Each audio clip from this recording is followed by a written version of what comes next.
샬롬 8월 18일 매일 말씀 묵상입니다. 한 주간도 주님 안에서 평안하셨는지요? 오늘 이 아침에 하나님께서 우리에게 세임과 능력 주시는 그런 시간 되시길 소망합니다.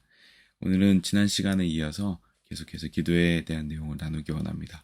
오늘은 찬양과 감사의 기도라는 주제로 함께 말씀을 나누기 원합니다. 오늘 말씀은 시편 8편 1절에서 4절 말씀입니다. 제가 먼저 봉독하겠습니다. 주 우리 하나님, 주님의 이름이 온 땅에서 어찌 그리 위엄이 넘치는지요. 저 하늘 높이까지 주님의 위엄 가득합니다. 어린이와 젖먹이들까지도 그 입술로 주님의 위엄을 찬양합니다.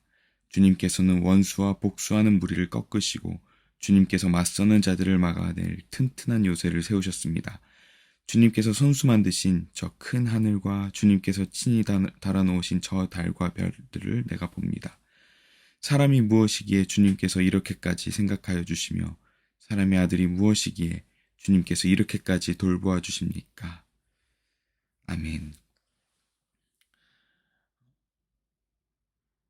우리가 기도를 할 때 많은 내용을 가지고 주님 앞에 기도합니다. 주로 우리의 기도의 내용들을 보면 우리가 원하는 것 그리고 우리가 필요로 하는 것들을 주로 하나님께 아뢰고 그것을 요청하는 기도를 많이 드립니다.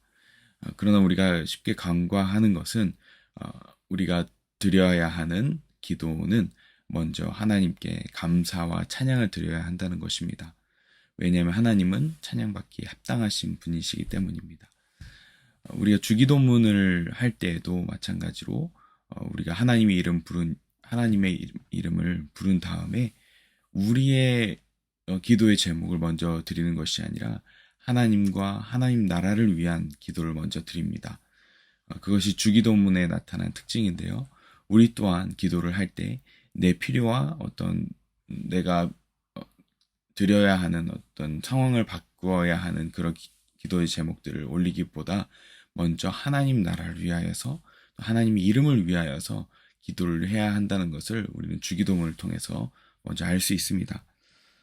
그렇기 때문에 찬양을 드리는 것, 하나님께 감사를 드리는 것은 하나님께서 우리가 기도를 드릴 때 가장 기뻐하시는 요소 중에 하나일 것입니다. 그러나 문제는 무엇입니까?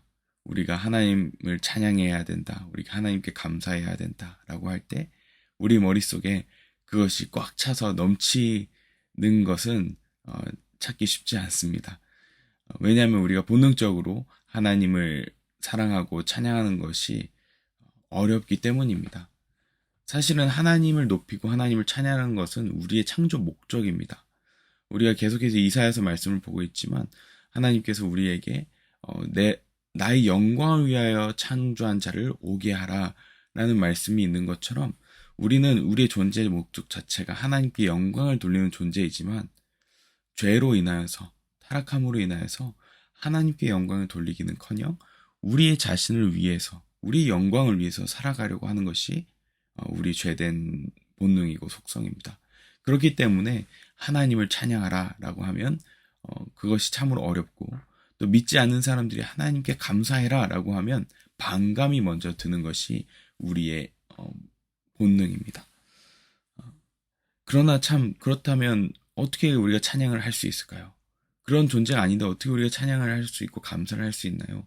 라고 말할 때 우리의 본능은 그럼에도 불구하고 무언가를 찬양하려고 하는 속성이 있다는 것입니다. C.S. 루이스라는 기독교 변증가는 시편 4세기라는 책을 통하여서 그 본능에 대해서 아주 잘 설명하였습니다. 그는 찬양에 대하여서 이렇게 이야기합니다.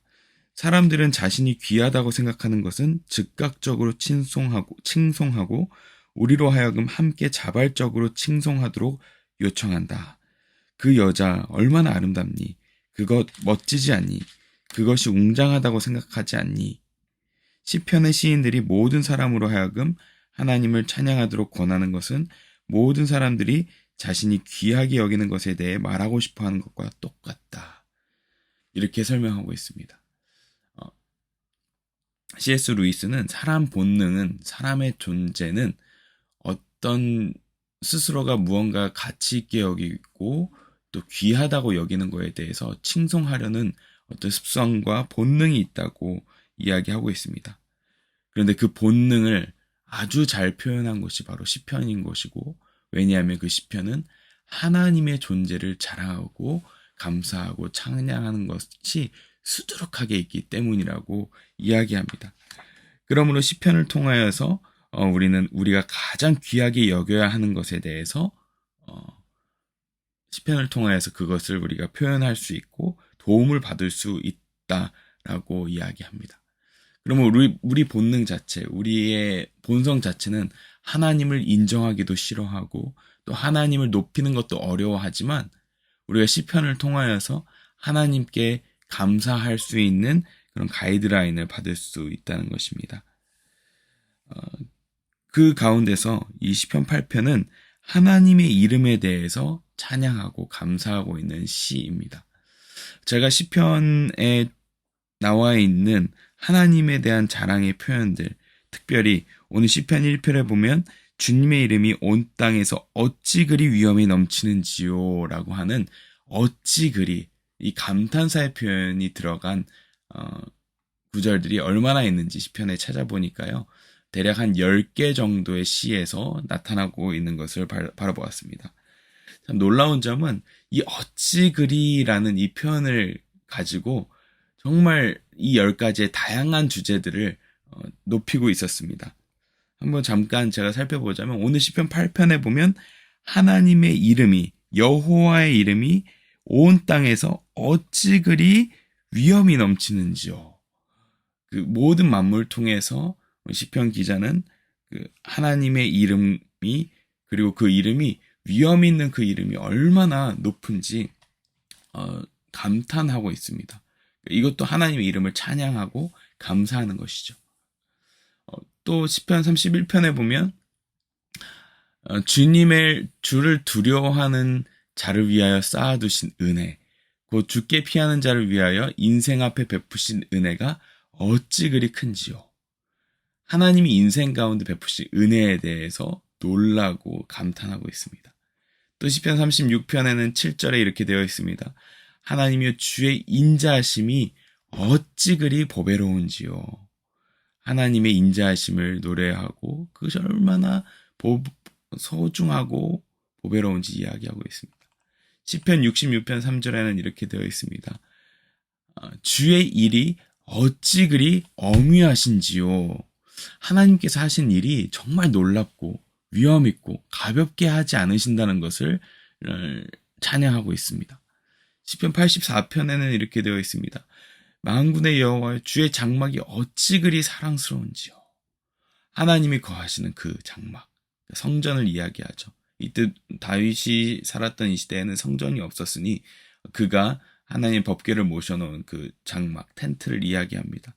그 장막이 어찌 그리 사랑스러운지. 볼품없지만 그곳에 하나님이 임재하시니 그곳에 가는 것이 너무 사랑스럽고 설레고 좋습니다. 라는 표현이겠죠. 시편 92편에 이렇게 되어 있습니다. 주께서 행하신 일이 어찌 그리 크신지요. 주의 생각이 매우 깊으시니이다. 하나님이 이를 경험하고 난 이 시편 기자는 얼마나 그 행하신 일이 큰지 놀라면서 그것을 깊이 묵상하고 있습니다. 그 생각이 매우 깊으십니다. 내 생각보다 훨씬 더 크십니다. 그런 일들을 경험하신 적이 있나요? 내 생각보다 더 크게 행하신 주님의 일들. 시편 104편 24절에는 이렇게 되어 있습니다. 여호와여 주께서 하신 일이 어찌 그리 많은지요.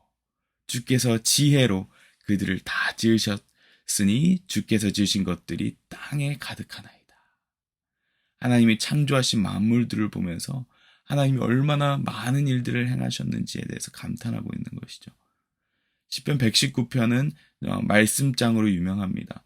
119편 97절 내가 주의 법을 어찌 그리 사랑하는지요. 내가 그것을 종의 작은 소리로 읊조로나이다. 하나님의 말씀이 얼마나 사랑스러운지, 그 말씀을 읽고 묵상하는 것이 얼마나 나의 마음속에 기쁨이 되는지 그것을 감탄하고 있습니다. 또 119편은 거의 더 깊이 있는 표현입니다. 119편 103절 주의 말씀의 맛이 내게 어찌 그리 단지요. 말씀을 읽을 때 단맛을 느껴본 적 있으십니까? 말씀을 읽을 때 그것이 내 영혼 깊숙한 곳에 들어오고 내 마음의 갈증을 확 해소해주고 내 눈을 환히 밝혀주는 그것을 경험한 적이 있으십니까? 오늘 시편 기자는 말씀을 보면서 그런 경험을 했다고 합니다. 마지막 139편 17절 하나님이여 주의 생각이 내게 어찌 그리 보배로운지요. 그 수가 어찌 그리 많은지요. 하나님의 생각하는 방법은 내가 생각하는 것보다 얼마나 크고 놀라운지요. 이렇게 생각하는 것입니다. 하나님께서 행하신 일들, 내 생각은 내가 계획하기에는 이런 일들을 계획했는데 하나님께서는 내 생각한 것 이상으로 하나님 어떻게 이런 방법으로 일을 하십니까? 너무 놀랍습니다. 라고 이야기하는 것이죠. 최근에 주변에 어떤 분이 어떤 사업장을 놓고 기도하고 있었는데 이제 아내분이 기도하다가 이 곳을 놓고 기도했으면 좋겠다. 하나님 주신 것 같다. 그러면서 본인도 그런 감동이 있어서 어떻게 할까 이제 기도하고 있는데 하나님 이것을 내가 먼저 그 분에게 얘기하기보다 그 사업장의 주인에게 얘기하기보다 그분이 먼저 나에게 와서 이야기해 주셨으면 좋겠습니다. 라고 이제 기도를 하고 있었는데 그분이 어느 날 갑자기 오더니 기도하다가 하나님께서 당신의 이름을 이야기하면서 그에게 주라고 했다고 그렇게 이야기를 하더랍니다. 그리고 자신도 놀라서 기도는 그렇게 했지만 놀라서 사실 내가 이런 기도를 했다. 하나님께서 이 사업장을 정말 나에게 허락하시는 거라면 그분이 먼저 나에게 이야기해달라고 하면서 그 얘기를 하니까 그 사업장을 자신에게 주기로 하신 그분이 울면서 너무 감사해서 하나님께 울면서 감사했다는 그런 말씀을 나누었습니다. 하나님이 일하시는 방식은 이렇습니다. 우리가 뭔가 애쓰고 일하려고 하는 것이 아니라 하나님의 방식으로 사람의 마음을 서로의 마음을 움직이시고 하나 되게 하셔서 하나님께서 하셨다는 것을 거부할 수 없게끔 하시는 것이 주님의 방법이 아니시겠습니까? 이런 일들을 경험한 사람들이면 하나님의 주의 생각이 내게 어찌 그리 보배로운지요. 그 수가 어찌 그리 많은지요. 라고 고백할 수 있지 않겠습니까? 이렇게 시편에는 하나님에 대한 찬양, 어찌 그리 아름다운지요. 어찌 그리 기쁘신지요. 높으신지요. 사랑스러우신지요. 크신지요. 보배로우신지요. 어찌 그리 그 주의 말씀이 단지요. 라는 그 감사와 찬양과 감탄의 고백들이 넘쳐납니다.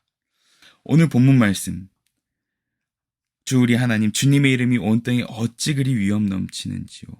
저 하늘 높이까지 주님의 위엄 가득합니다. 오늘 하루 살아가시면서 그 하나님을 경험하시고 하나님을 높이시는 축복이 있으시길 바랍니다.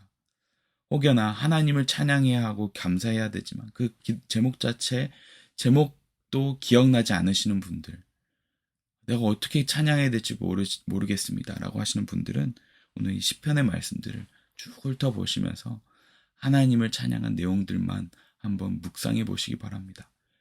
그렇게 생각하고 나아간다면 하나님께서 우리의 눈을 열어주셔서 얼마나 하나님께서 우리에게 좋은 일들을 베푸셨는지 기억하게 하시고 또 생각나게 하실 것입니다. 오늘 이 시간 우리가 마땅히 찬양해야 할 분, 마땅히 칭송해야 할 분을 우리의 마음으로, 우리의 생각으로, 또 입술로 내 자신에게, 또 주변 사람들에게, 또 많은 자들에게 이것을 드러내고 표현하시는 그런 하루 되시길 축복합니다.